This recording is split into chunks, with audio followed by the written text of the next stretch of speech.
Good evening, everybody. Tool Travels here.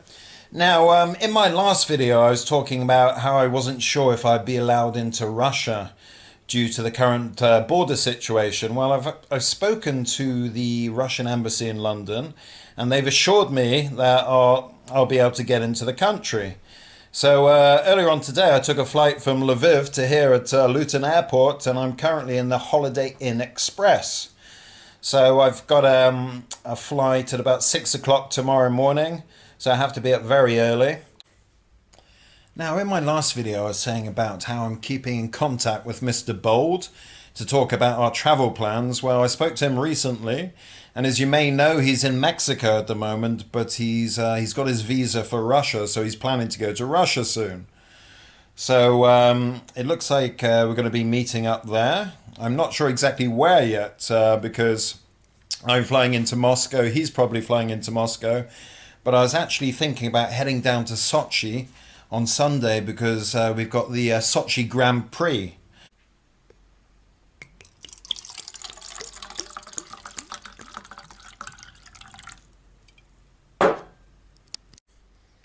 So it was last year in 2019, and Bold and Bankrupt and I and one other guy were planning to go to Russia. And they had a visa-free thing last year because of the European Championships in Minsk. So there was some athletics championship, and for this event they were allowing people to go visa-free to Belarus and also Russia. And this visa-free to Russia was supposed to facilitate your travel to Belarus. Now, as you probably gathered from my last video, I'm a little bit nervous about traveling to Russia tomorrow. And now there's a very good reason for that, and I'll tell you a story. So it was last year in 2019, and Bold and Bankrupt and I and one other guy were planning to go to Russia. And they had a visa-free thing last year because of the European Championships in Minsk. So there was some athletics championship, and for this event they were allowing people to go visa-free to Belarus and also Russia. And this visa-free to Russia was supposed to facilitate your travel to Belarus. Now the situation was, I was flying from Kishinev to Moscow. So I went to Kishinev airport, and I had my passport and I had my ticket for some sporting event. I think it was, I don't know, shot put or something like that. I didn't actually want to go to the sporting event. I was just buying a ticket so I could go to Russia, basically. So there I was. I turned up at Kishinev airport with just my passport and a ticket for the shot put competition. And I went to the check-in desk and I gave them both to him. And he's like, where's your visa? And I said, oh, I don't need a visa because I've got a ticket for the European Games. He says, I've never heard of the European Games. Here's this big, tough guy, typical Russian dude, and he just said "niet" a lot. "Niet." So I turned up at the airport in Kishinev and I went to the check-in desk with just my passport and my ticket for the shot put competition. And I got to the check-in desk and there was this big, tough, old Russian guy. And he says, where's your visa? And I said, I didn't need a visa because I had a ticket for the European Games. He says, no, you need a visa. And he must have said "niet" about 100 times. And I think I was arguing with him for about half an hour. And eventually he calls the airport in Moscow and they confirm the existence of this sporting competition. And he kind of shakes my hand, smiles, and lets me board the plane. Now, a couple of days later, Mr. Bold and Bankrupt is trying to do the same thing. So he's going to Moscow. He's got a ticket for archery or something like that. And he turns up at the airport and his ticket for the archery is in 1 week's time. So the guy at the airport, he says, right, you have to leave in 8 days straight after the competition. Now, the visa free is supposed to be for 30 days. So we're thinking we're going to have, but 30 days traveling in Russia and Belarus. But they were adamant about this, so he was only allowed to stay in the country for 8 days. So anyway, I get to Moscow airport and I go to immigration control, and of course they've heard nothing about this sporting competition either, or the visa free, even though the guy in Kishinev airport spoke to that airport before. So they took me into some kind of private room and they're asking me all these questions like, why do you go to Russia? And, they're interrogating me for about 30 minutes and eventually they let me pass immigration. And I also had another friend that was coming to Russia to join us. He was a German guy and he was traveling from Cologne, I believe. And he got to the airport in Germany and again he showed his passport and his ticket for the shooting or something like that. And they said, no, we're not letting you on the plane at all. No chance. And I don't know if he battled as hard as I did in Kishinev airport, but they just wouldn't let him on the plane. So he decides to fly to Ukraine. He flies to Kiev and he spends about a week there. And then he decides to get a train to Belarus. And from Minsk, he's going to take another train to Moscow. So he takes a night train and he wakes up in the middle of the night at the Belarusian border and there's this immigration guard standing over him with a gun and they said, where's your passport, where's your visa? So he shows them his ticket and his for the archery and his passport, and they look at the date on this ticket and they see this archery event was about 4 days ago. But amazingly, they actually still let him in, so he was able to join me in Russia eventually. Now, when I was booking my flight out of St. Petersburg to London, I was looking on Skyscanner and the date on my immigration card that I thought I was supposed to leave by was actually something like maybe £30 cheaper than the day before. That would have been extra safe.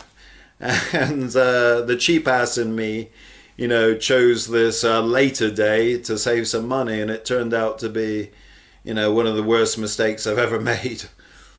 So I get taken to some immigration office at St. Petersburg Airport and they said, look, we're not quite sure what to do with you, but for now you can come back in a couple of days and you need to bring a translator with you to the airport and you also need to bring a notarized copy of your passport.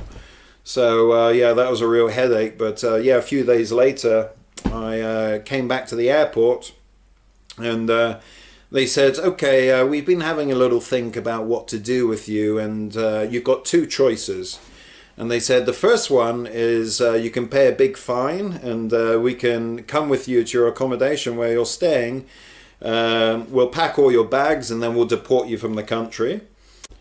Now the second option, they said, is you can take an overnight train from St. Petersburg to Minsk and try and leave from Minsk to the UK because there's no hard border between Belarus and Russia.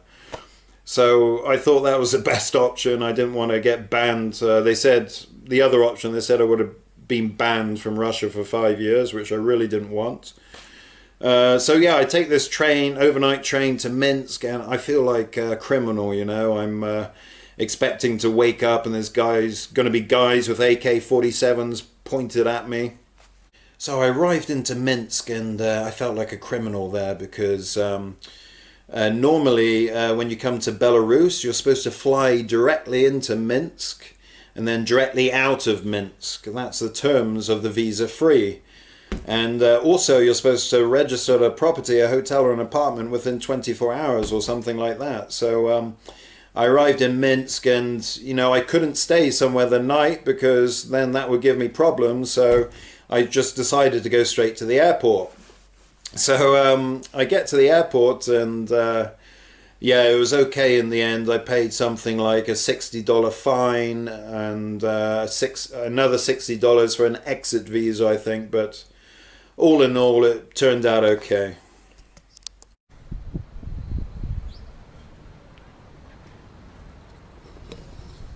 Good afternoon, everybody. As you can see, I'm not in Russia, despite my best efforts. Before I tell you what happened with my Russia flight, I just wanted to continue with the last story. Now, last year I went to Belarus, and they have a rule in Belarus where you have to register within 5 days of arriving in the country. So if you go to a hotel, they do this for you. But if you rent an apartment like I did, they don't do it for you. So I checked into some apartment, and the guy who owned the apartment was supposed to register me. He said he did, and he didn't. Then I changed apartment, and the lady in the next apartment, she freaked out because if she's renting to somebody who's not legal, then she can get in a lot of trouble. So she took me to the immigration office, and I went there 2 or 3 times, and it took me 2 or 3 hours to deal with them each time. Now, they said that because I didn't register in the country in time, that I committed a serious offense, blah, blah, blah. And it was also my second offense, because they saw what happened to me in Russia. So they gave me an option. They said, option 1 is you can pay $500 and then you're not going to have any problems anymore. Or option 2, you can be deported and banned from coming to Belarus for a year. So I was thinking to myself, I don't really want to come back to Belarus in the next year, so I'll take the deportation. It's not a physical deportation when they grab you and throw you out of the country. They just give you a certain amount of days to leave, and you have to leave. Now, I made absolutely sure with the immigration staff that if I accepted this deportation and banned for 1 year, I wouldn't have any problems getting into Russia, because this year I was planning a Russia trip. So yeah, on a few days ago, I take my flight from London Luton to Moscow, and when I check in at London Luton, everything's fine. I'm feeling, not confident, but kind of 50-50, because they let me board the plane. They said to me, "Where's your COVID test?" I gave them the COVID test. I showed them my Serbian passport, and they said, "Oh, you don't need a visa for Russia with a Serbian passport?" I said no. And so yeah, I was allowed to board the plane. So I arrive at Moscow Vnukovo Airport, which is not a very pleasant airport. It looks like it's from the 1970s. And I get to the immigration counter, and I hand over my Serbian passport, and then this other woman comes along and she says, "Do you have another document?" And I reluctantly showed them my British passport, and then I had to wait for maybe an hour, and there was maybe another 20 people waiting in this waiting area. So yeah, I was in this waiting area for about an hour or something like that, and one by one people were called up, and then they were taken to the immigration counter and everything sorted, and they could go on their way. Now, I knew I was going to be, if not the last person, one of the last. It kind of reminded me of being at school and waiting to be picked for the football team. I was normally like last or one of the last. So yeah, I was the last person who got called out of 20 people or so, and I was taken into the immigration office. They didn't speak any English whatsoever there. They passed me a form, and it says I cannot return to Russia until the 14th of November. And he wanted me to sign this paper. He was smiling and laughing about it, not in a very nice way. And then I realized the reason I can't return until 14th of November, because that's the date when my Belarusian ban expires. So I was really angry, because I made absolutely sure with the Belarusian immigration officers and mints that I would have no problem when entering Russia. So next, we had to go down to this holding area. And my God, there was these chairs downstairs in the airport, and there was these rooms that looked like jail cells. And the guy was kind of ushering us into these rooms to sleep. And I was with one other guy, by the way, from Switzerland. And his story was a bit different to mine, but also he couldn't enter Russia. So we looked at these rooms and we said, there's no chance we're going in there. Now we're in this waiting area for a long time. We were denied access to water, denied access to food. There was no internet, and we eventually managed to get a very weak signal from some Wi-Fi in the airport, and I managed to go onto Skyscanner. And I was looking for somewhere to go to because I couldn't enter Russia. And my backup plan, if I didn't get into Russia, was to come to Turkey. So I saw one flight leaving that evening and going to Antalya, but it was about 600 euros. So there's no way I was going to pay that much. So I saw another flight leaving the next morning about 3 o'clock in the morning to Antalya, and that was about 200 euros. So I ended up booking that. Now we had to wait all night in this damn airport, zero water or food for about 3 hours. Then eventually some guy, a representative of the airport, came along who was actually pretty nice and helpful, and he bought us a bottle of water and something that resembled food. It was just a plastic box full of gretchka, which is buckwheat, and a hot dog.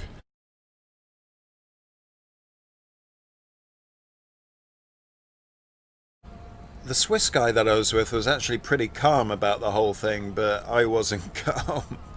As soon as he showed us to go into these rooms, I said, right, I want you to call the British embassy. This is a disgrace. I mean, not even giving us access to water. In these rooms there were beds, and it looked like a prison bed, and there is some stinking blanket that smells like it's never been washed in its life. On the walls there was graffiti, so it absolutely resembled a jail cell. Now my plan for the immediate future is to stay here in Antalya for a while, and maybe go to a couple of other cities in Turkey like Izmir. Then I think in the next couple of weeks sometime I want to go to Bishkek in Kyrgyzstan. I haven't been to Bishkek before, and Mr. Bold has always raved about the place, so I thought I'd check it out. There's direct flights here once a week from Antalya. And I'm also planning to knock out some videos from Turkey to show you guys what it's like at the moment. Okay everybody, so that about wraps things up for this video. Stay tuned for the next video, and we'll be checking out some of Antalya. Bye for now.